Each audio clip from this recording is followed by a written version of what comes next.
Kasus terbaru adalah seorang anak yang sampai depresi saat umur 10 tahun karena HP-nya dijual oleh ibunya.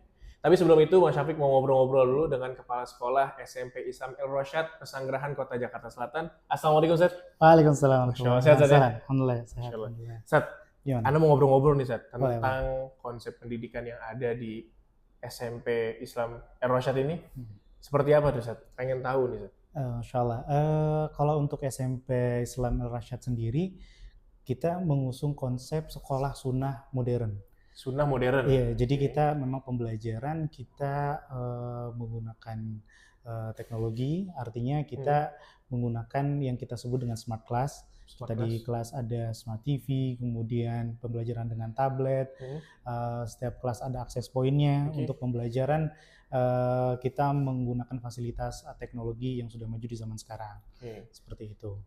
Jadi sekolah sunnah dari sisi akidah kita perkuat, namun dari sisi dunia juga tidak ketinggalan juga. Seperti Berarti setengah-setengah dong, Ustaz? Ya. Setengah-setengah atau banyakan yang mana nih, Ustaz? Kalau untuk porsi banyakan yang mana, memang kita untuk agama kita tidak mengurangi, dalam arti kita fokus di Al-Quran, juga porsinya juga banyak untuk pembelajaran Al-Quran, bahkan untuk agama kita juga banyak pelajaran kita susun sendiri bukunya, bahkan ya baik itu buku, e-book atau animasi pembelajaran ya, dari mulai fikih, kemudian hadis, akidah terutama ya, kemudian ada sirah ya, kita juga belajar bahasa Arab dan juga pelajaran-pelajaran keagamaan yang lainnya. Jadi insya Allah pembekalan agamanya sangat-sangat cukup. Oke, berarti tadi ada agak penasaran tuh di depan, Zat. Smart class. Berarti itu ada pakai tadi smart TV, ada gadget. Emang nggak masalah, Zat? Oke, sebenarnya nggak masalahnya teknologi kan seperti yang kita tahu seperti pisau bermata dua ya. Betul. Artinya kalau kita bisa manfaatkan baik itu akan sangat berguna untuk penggunanya. Tapi kalau kita nggak baik manfaatkan dengan baik, itu bisa berbalik jadi bumerang. Jadi bumerang ya. Betul. Nah, untuk sekolah sendiri mensiasati hal tersebut, pertama tentu dengan mengedukasi siswa. Mengedukasi siswa dengan apa? Dengan bagaimana cara memanfaatkan gadget dengan baik. Dan juga menumbuhkan kesadaran pada siswa bahwa yang namanya gadget bukan cuma bisa buat main game aja loh. Bukan cuma buat scroll-scroll nonton aja loh. Bisa kita belajar. Ya, bahkan kita belajar agama. Dengan tidak monoton harus dengan buku saja, kita bisa dengan e-book, kita bisa dengan video animasi, dengan audio visual, macam-macam. Nah, kemudian bahkan di sekolah ini juga kita ajarkan anak-anak untuk bisa menggunakan teknologi. Misalnya mereka sudah mulai belajar programming. Mereka ada programming juga nih? Iya. SMP kan? SMP.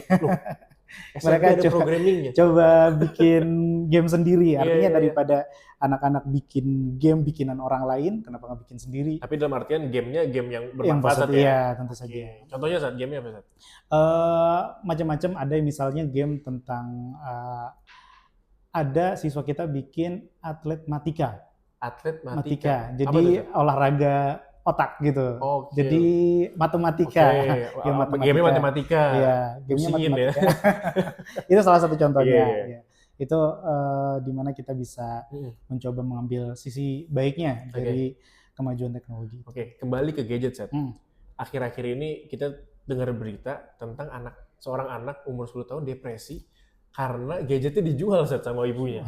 Sampai depresi. Itu karena gadgetnya dijual, yang biasa dia pakai main game dan lain-lain. Nah, ini kan ada kaitannya nih dengan tadi yang konsep dipakai oleh El Rasyad sendiri adalah menggunakan gadget. Sementara kalau di sekolah, insya Allah kita bisa nih mengontrol mereka semua. Tapi kalau di rumah seperti apa, Seth? Adakah kerjasama antara sekolah dengan orang tua atau gimana, Seth? Masya Allah, ini menarik ini ya. Tentu kalau dari sisi depresinya mungkin kita nggak bicara terlalu dalam karena mungkin banyak faktor mungkin ya.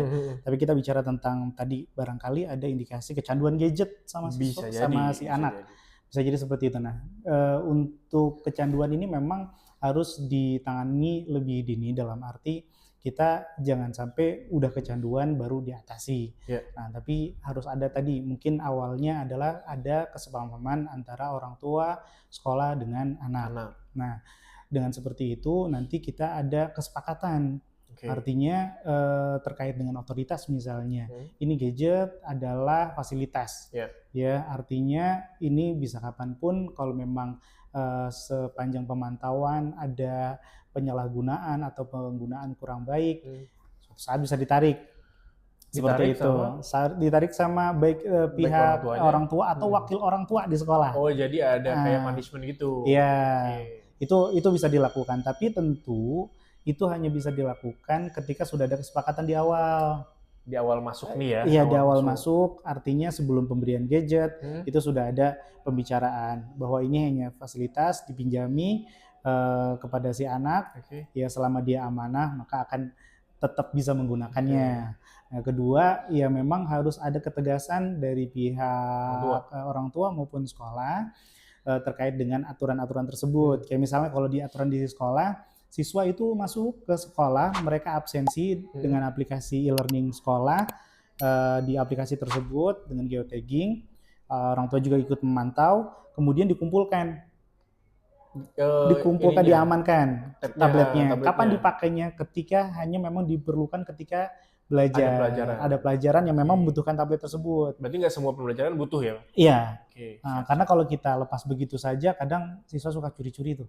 Pasti, karena itu kan pribadi ya, kita nggak bisa kontrol gitu. Kita hindari yang seperti itu.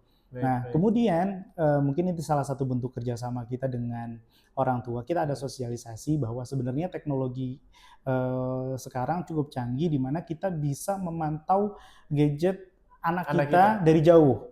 Contohnya gimana? Parental control.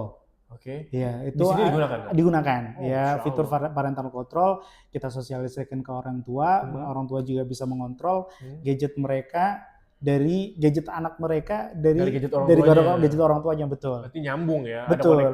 Ada connecting di situ, buka apa aja kelihatan, download apa aja kelihatan. Kalau misalnya kan kadang suka orang tua ngeluh tuh, anak saya kalau diambil HP-nya nggak mau. Itu bisa dari jarak jauh dimatiin, nggak bisa dinyalain.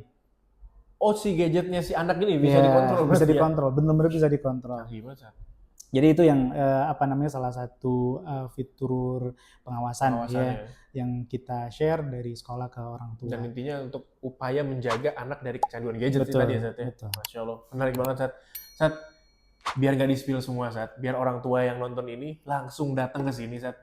Bagaimana caranya dari mulai pendaftaran atau survei sendiri itu seperti apa? Sampaikan, Sat. Oke, untuk mulai pendaftaran bisa kalau ada yang penasaran kunjungi di sosial media kita di El Rashad, ketik saja El Rashad di Instagram, di Facebook ataupun di YouTube, ataupun di website. Silahkan di Google Map juga bisa. Nanti bisa di situ ada nomor kontaknya. Silahkan menghubungi. Pendaftaran bisa secara online. Kalau untuk datang lagi untuk lebih yakin, silahkan. Kalau mau survei, insya Allah lebih terbuka. Ya. Untuk tahun ini, Sat, PPDB bukanya tanggal berapa sama bulan apa, Sat? Untuk PPDB sebenarnya kita sepanjang tahun. Oke, kita sepanjang tahun. Nah, untuk bulan-bulannya biasanya kita lebih proper untuk pendaftaran dari awal Juni. Juli ya berarti Juli. Dari Agustus sampai November. Itu gelombang 1. Iya, gelombang 1 Agustus sampai November. Kemudian nanti mulai lagi dari Februari sampai Mei. Berarti masuk di bulan Juli pasti. Iya. Oke, siap. Dan untuk informasi lebih lengkapnya bisa juga kunjungin Instagram @maujadiapa_official. Kemudian bisa juga Instagramnya El Rashad di kota Jakarta Selatan ini, Sat. Iya. Siap. Demikian, Sat, jazakallah khair atas wawancaranya dan ngobrolan singkat kita ini. Semoga makin bermanfaat dan bisa meluas ke manfaatnya kepada orang tua yang sedang menonton.